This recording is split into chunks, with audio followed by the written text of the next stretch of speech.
Welcome, everyone. And thank you, Mary Tapogna, for joining me today. And congratulations on your first place award in this year's juried show. Each year, the gallery presents work by member artists in our juried show, the Arts Connect at Catamount Arts. And this year, we have over 70 pieces on display in the Freed Family Gallery and the Rankin Gallery as part of this year's juried show. And one of those pieces is by Mary Tapogna, which won first place. It is sharing a first place prize. And so welcome, Mary, and thank you so much and congratulations. Oh, thank you, Molly. I'm happy to be here. So as I mentioned, we have 70 plus pieces that are in the Freed Family Gallery and the Rankin. But your piece is actually displayed right at our front door, so in our lobby, which is part of our gallery as well.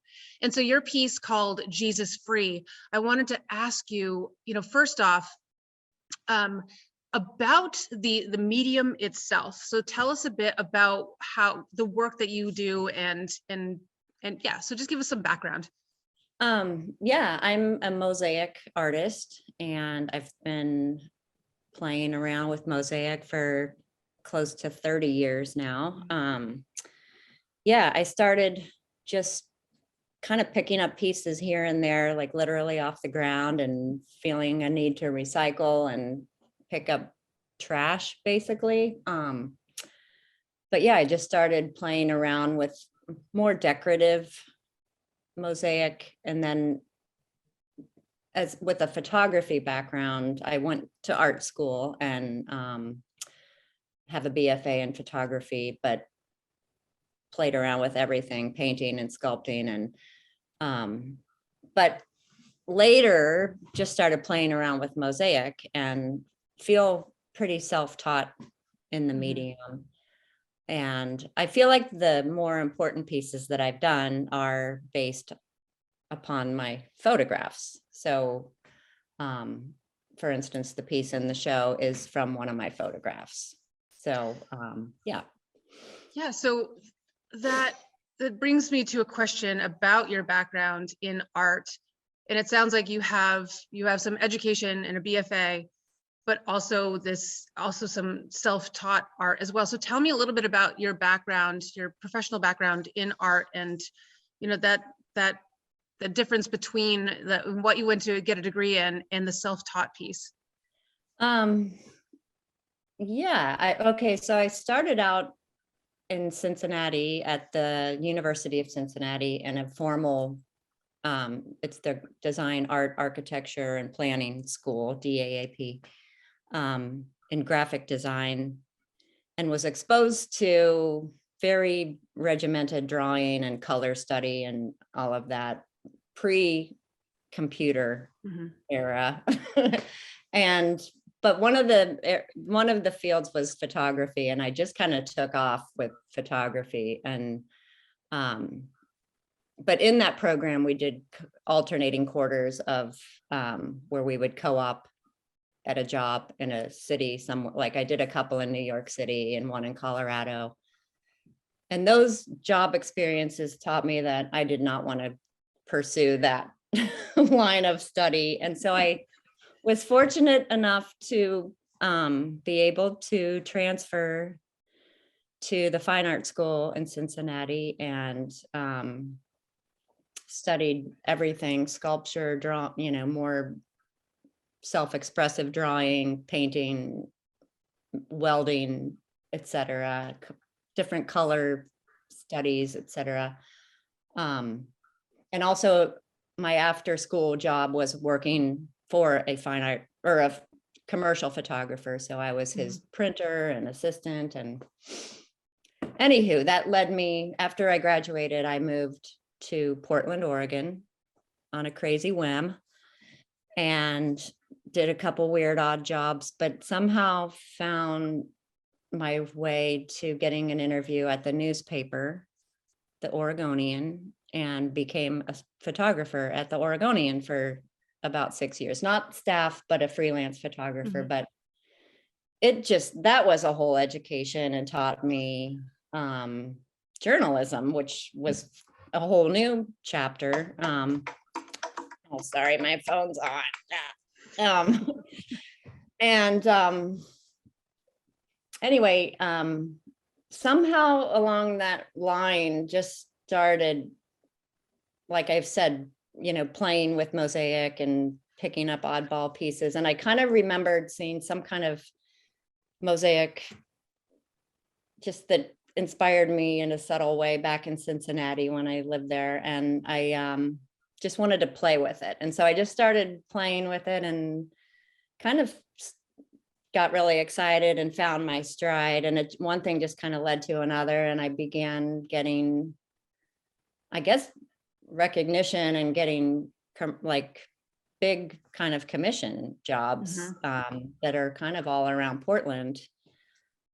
So one thing led to another, and then I had my own storefront / studio called Hail Mary for 12 years. That kind of became, I don't know, I got a lot of walk-in commissions and I just displayed my work. I also showed other people's work at times and kind of developed a name for myself. And yeah, so my work has just evolved and grown, and I have like several different genres of mosaic categories, like my lamps and my portraits and other things that I do. So it's kind of a way to keep myself interested and challenged and all of that. Yeah, and it just dawned on me that we have some of your lamps displayed in our St. JR on the street, and your mosaic Jesus Free, which is on the wall here at Catamount, and how much the mosaic, how it asks even more of your body, I would say, than photography. And is that something that you noticed, and is that something that drew you to it? Good observation. Yeah. My physical body, yes. Like, I mean, it is a very physical medium. Like my wrists are to this day very challenged. I try to not do one thing anymore for too long, like cutting glass or tile or whatever. And I've recruited help when I have a big project. But yeah, it's a challenging, I try to keep myself physically in shape so I can do it as long as I possibly can. And yeah, photography, definitely when I was shooting news, and I was part of the whole Tanya Harding hoopla here in Portland. So there were days when I was carrying all this heavy gear on my shoulders, and that was physical too, but it's but the mosaic is definitely like a grind that I'm trying to pace. Yeah. And I think it may be, I mean, it's so great to talk to artists about their process and medium, especially when a piece of art is displayed on a wall. That so much work, and just you talking about your wrists and the amount of impact it has on your wrist to cut all those tiles lends even more depth to that piece. But I wanted to ask about the people that you photograph, and this happens to be a family member of yours. I wanted to just talk about the content or the subject matter of your piece. So it's a portrait of my sister Anne, and she had a heart-stopping event literally in the year 2000 that was a result of being anorexic for like a good 10-15 years. She kind of isolated herself I have a big family, and she kind of isolated herself, lived in Florida, and we became aware of her condition at a family event. And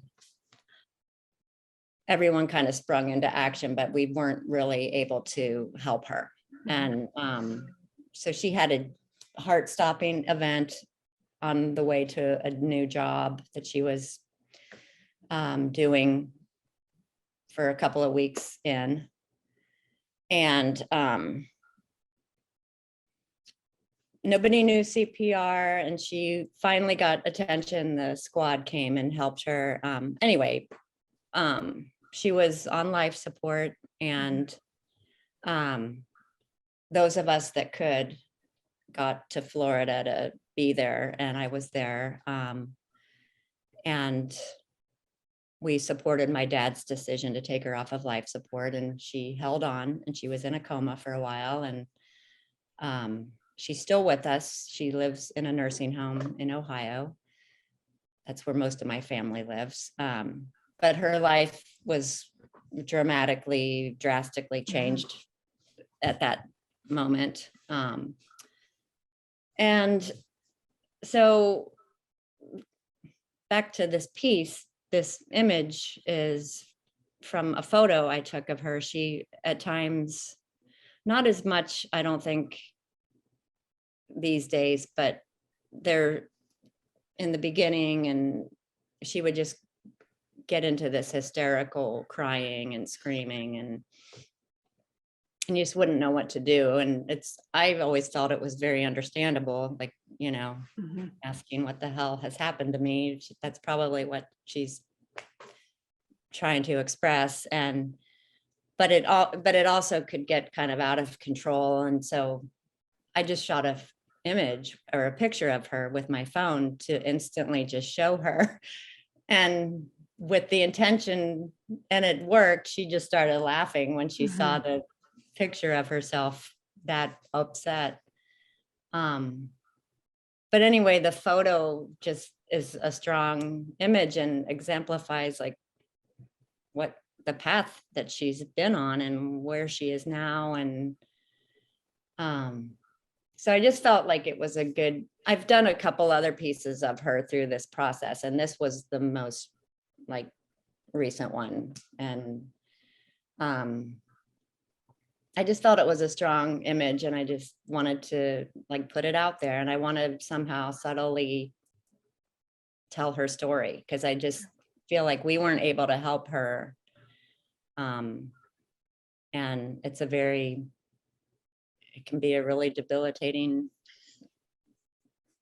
disorder. And I just feel like, I feel like the women in my family, like I come from a big family and 4 girls and 5 boys. And I feel like the women have struggled with, positive body image. And this is a prime example that, my sister kind of took it to the next level, and it can ruin your life. So. And it is hard to understand. And what I just heard from you that really resonated, and correct me if I'm wrong, but again, the observer who gets to see this piece, however it resonates, it's going to resonate. But with this background story, I'm hearing that it is your sister, but not only that, it is a mirror image that was shown back to her. So it is I feel like it's a house of mirrors, and so many reflections. And not only that, your piece actually reflects light too, just because of your medium. And it is stunning, and it's even more stunning with the backstory, which is beautiful, and tragic. And I'm sorry. Yeah, thanks. Yeah, it's hard. Yeah. So last question about it. And I think you just spoke to this briefly, but when people see it, what sort of feelings do you want? And not that you can ask people to feel a certain way, but what sort of feeling would you want people to walk away with in general?